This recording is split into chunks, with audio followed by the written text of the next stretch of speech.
Sir ఇప్పుడు చాలా మంది రిజల్యూషన్స్ అని న్యూ ఇయర్ కి స్టార్ట్ చేస్తున్నారని చెప్పాం కదా. సో వాళ్ళు ఎందుకు అచీవ్ చేయడం లేదు? కొంతమంది అచీవ్ చేస్తున్నారు, కొంతమంది ఏమో అచీవ్ చేయడానికి కూడా చాలా స్ట్రెస్ లైక్ ఇంట్రెస్ట్ కూడా చూపించడం లేదు. ఎందుకు?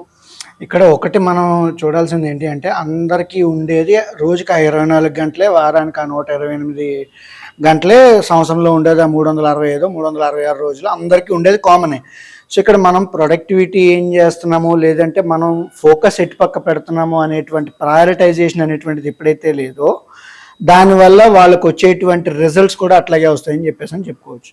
ఇప్పుడు మనం న్యూ ఇయర్ రెజల్యూషన్స్ 25 రోజుల తర్వాత మనం ఎందుకు మాట్లాడుకుంటున్నాం అంటే కనుక, ఓకే ఈ 25 రోజుల్లో వాడు ఏమైనా మార్పు చెందాడా, మార్పు చెందలేదా అనేటువంటిది మనకి క్లారిటీ ఈ 25 రోజుల్లో వాళ్ళకి వచ్చి ఉంటుంది, ఎంతవరకు కష్టపడ్డారు అనేది.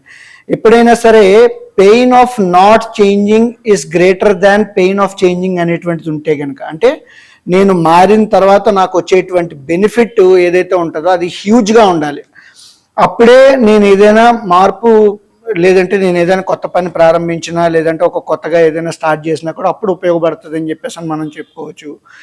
లేదు అనుకునేటప్పుడు ఏంటంటే, ఒక కొత్త చేంజ్ ఏదైతే ఉంటుందో ఆ కొత్త చేంజ్ వల్ల దాంట్లో ఉన్నటువంటి మేజర్ బెనిఫిట్ అనేది మాత్రమే కాకుండా, మారిన తర్వాత నన్ను నేను ప్రేమించుకోగలిగేటువంటి స్టేజ్లో ఉంటే కనుక, మేబీ ఇంకోలా చెప్పాల్సి వచ్చినప్పుడు, either we should love the new change or we should hate the existing face.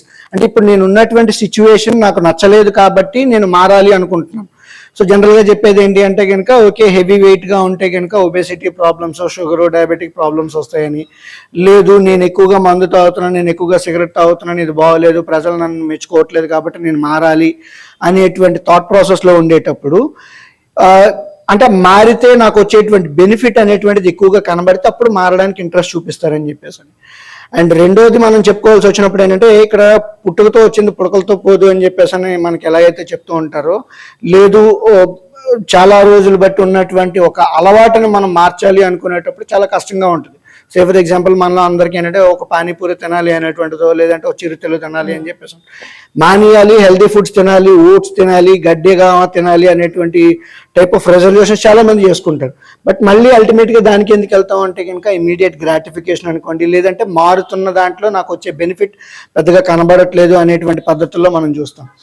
And ఇక్కడ ఇంకోలా చెప్పుకోవాల్సి వచ్చినప్పుడు ఏంటంటే, మనం రామ్ గోపాల్ వర్మ కాన్సెప్ట్ తీసుకుంటే ప్రతి సంవత్సరం పాత సంవత్సరం లాగే ఉంటుంది, పెద్దగా మార్పు ఏమి ఉండదు అంటే కనుక, దానికి మేజర్ రీజన్ చెప్పుకోవాల్సి వచ్చినప్పుడు ఏంటంటే, మన సర్కిల్ మారట్లేదు, మన ఇన్ఫ్లుయెన్సర్స్ మారట్లేదు, మోటివేషన్ మారట్లేదు, రెస్పాన్సిబిలిటీ మారట్లేదు, అకౌంటబిలిటీ మారట్లేదు. మనం ఏదైనా సరే కొత్తగా ఏదైనా డెసిషన్ తీసుకుంటున్నాము అంటే కనుక మన తాలూకా సర్కిల్ చేంజ్ అవ్వాలి. Whether it is your family members or friends or colleagues ఎవరైతే ఉంటారో వాళ్ళు కూడా మనతో పాటు సపోర్ట్ చేయగలుగుతూ ఉండాలి. మనం ఇన్ఫ్లుయెన్సర్ కింద ఎవరినైతే ఫీల్ అవుతున్నామో, లేదా మన మోటివేషన్ ఎవరి దగ్గర నుంచి అయితే తీసుకుంటున్నామో వాళ్ళ దగ్గర కావచ్చు, లేదు మనకేంటంటే విచ్చలవిడితనం ఎక్కువ, రెస్పాన్సిబుల్నెస్ అనేటువంటిది చాలా తక్కువ. ఒక ఆర్గనైజేషన్లో ఉండేటప్పుడైతే రెస్పాన్సిబుల్నెస్ మీ ఎంప్లాయర్కి మీరు బాధ్యతగా ఉంటారు, చిన్నపిల్లలు అయితే కనుక వాళ్ళ పేరెంట్స్కి బాధ్యతగా ఉంటారు.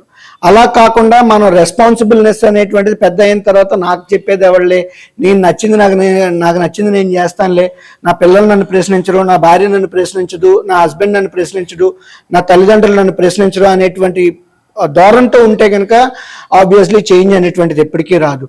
ఇక్కడ సింపుల్గా చెప్పాల్సి వచ్చినప్పుడు ఏంటంటే, ఎక్స్టర్నల్ రివార్డ్ అయినా ఉండాలి, రికగ్నిషన్ అయినా ఉండాలి, లేదా పనిష్మెంట్ అయినా ఉండాలి.